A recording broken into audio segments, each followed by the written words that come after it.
Hello everyone and welcome. In this tutorial, I'm going to show you how to make this creation I call Puzzle Perfect. Before we begin, you can click on the screen now to learn how I made this mask here.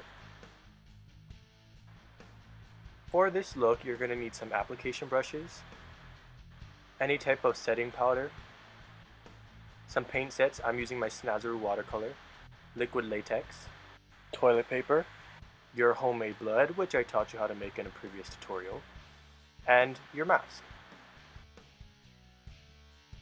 Before we get started, I want to mention a little bit about the mask. So what I did was I colored it to my skin tone as best as I could, and then I locked in those colors by covering it with a layer of liquid latex. I then decided to color the inside of the mask black and around the edges red. And I also colored my chopstick black using red and black acrylic paint. So now that's out of the way, let's begin. What I first did was I took my mask and I placed it to my face, and then I powdered the edges so when I lift up the mask, it would leave a silhouette behind.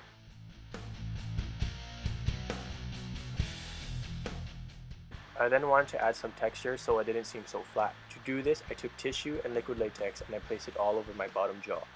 I then finished it with a final coat of liquid latex and I let that dry. For this, all you really need to do is one layer.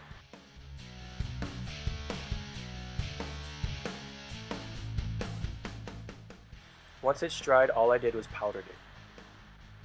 I then took a red Snazaroo face paint and I used this as the base. If you don't have watercolors, it's totally fine to use any cream makeup. Before I started using water-based paints, I used to use the grease paints that you could buy at Walmart for $1.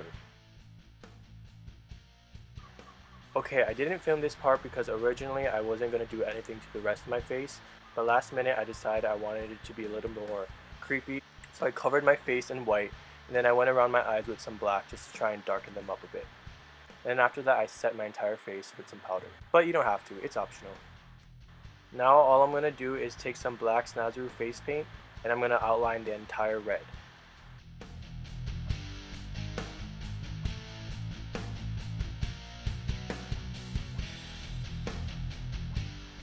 Now all I'm doing is taking a damp brush and dragging the black into the red to blend them out a bit. This is going to add depth to the look. Okay, so I'm going to apologize one more time because this time my battery died and I'm pretty sure it's broken because my camera just shut off and I didn't even realize. But what I did after I dragged in the black, I colored my lips black and I added some black around the face to give it a little more texture. Now I'm just taking a little bit of that red Snazaroo face paint and I'm ever so slightly going around the edges to kind of give some redness around the area. Now it's time for the exposed teeth. So this is how I like to do my teeth. You can do it however you want, but I like to first start off with making a big white rectangle where I plan on making my teeth, and then I go in with my black and I try and shape my teeth.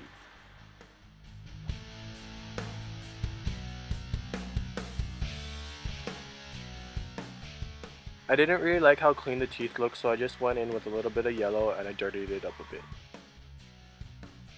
Now it's time for the fun part, adding the blood. So really all I did was I took my homemade blood and I filled in the entire red area.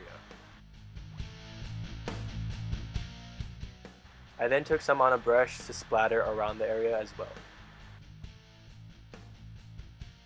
Then all you have to do is add some blood around the mask and you're finished with the look. So there you go. I hope you guys really enjoyed this tutorial and this look. I can't take full credit because I did take some inspiration from this picture here that I found on the internet. And so if you guys know who this is or where this is from, I would love to know so I can give them full credit as well. But yeah, thank you for watching and I hope to see you guys soon. And also have a happy Halloween, be safe, and I will see you guys in another tutorial. Bye guys!